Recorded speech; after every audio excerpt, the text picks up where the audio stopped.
Essula ya 26.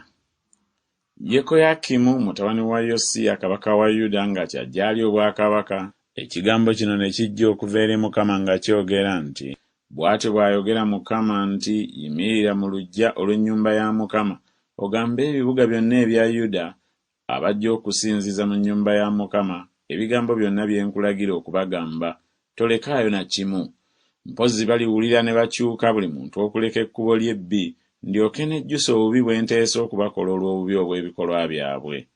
Era obagambanga nti, bw'ati bw'ayogera Mukama nti, bwe mutampulirize okutambuliranga mu mateeka gange ge ntadde mu maaso gammwe, okuwulirizanga ebigambo by'abaddu bange bannabbi be mbatumira, okugolokoka nga ngolokoka mu makya ne mbatuma, naye mmwe ne mutawuliriza, kale ndifuula ennyumba eno okuba nga Siiro, era ndifuula ekibuga kino ekikolimo eri amawanga gonna ag'omu nsi. Awo bakabona ne bannabbi n'abantu bonna ne bawulira Yeremiya ng'ayogera ebigambo ebyo mu nnyumba ya Mukama. Awo olwatuuka, Yeremiya bwe yamalira ddala okwogera byonna Mukama bye yali amulagidde okugamba abantu bonna, bakabona ne bannabbi n'abantu bonna ne bamukwata nga boogera nti, tooleme kufa. Kiki ekikulagulizizza mu linnya lya Mukama ng'oyogera nti, ennyumba eno eriba nga Siiro n'ekibuga kino kiriba matongo nga tewali muntu akibeeramu? Abantu bonna ne bakuŋŋaanira awali Yeremiya mu nnyumba ya Mukama. Awo abakungu ba Yuda bwe baawulira ebyo, ne bambuka nga bava mu nnyumba ya kabaka ne bajja mu nnyumba ya Mukama, ne batuula awayingirirwa mu mulyango omuggya ogw'ennyumba ya Mukama. Awo bakabona ne bannabbi ne bagamba abakungu n'abantu bonna nti, omusajja ono asaanidde okufa, kubanga alagudde ku kibuga kino nga bwe muwulidde n'amatu gammwe mmwe. Awo Yeremiya n'agamba abakungu bonna n'abantu bonna nti, Mukama ye yantuma okulagula ku nnyumba eno ne ku kibuga kino ebigambo byonna bye muwulidde. Kale nno mulongoose amakubo gammwe n'ebikolwa byammwe, mugondere eddoboozi lya Mukama Katonda wammwe, kale Mukama alyejjusa obubi bw'aboogeddeko. Naye nze, laba, ndi mu mukono gwammwe. Munkole nga bwe musiima era bwe kiri eky'ensonga mu maaso gammwe.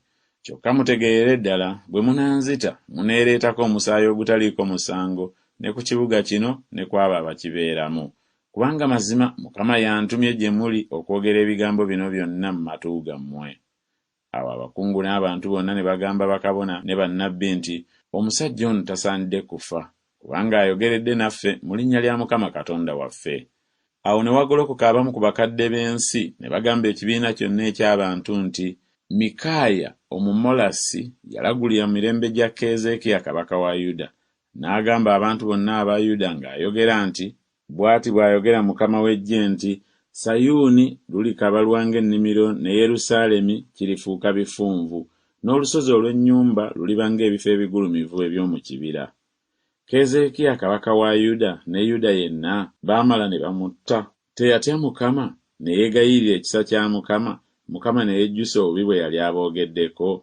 Bwe tutyo twandyonoonye nnyo emmeeme zaffe ffe. Era waliwo omusajja eyalagulira mu linnya lya Mukama, Uliya mutabani wa Semaaya ow'e Kiriyasuyalimu, n'oyo yalagula ku kibuga kino ne ku nsi eno ng'ebigambo byonna ebya Yeremiya bwe bibadde.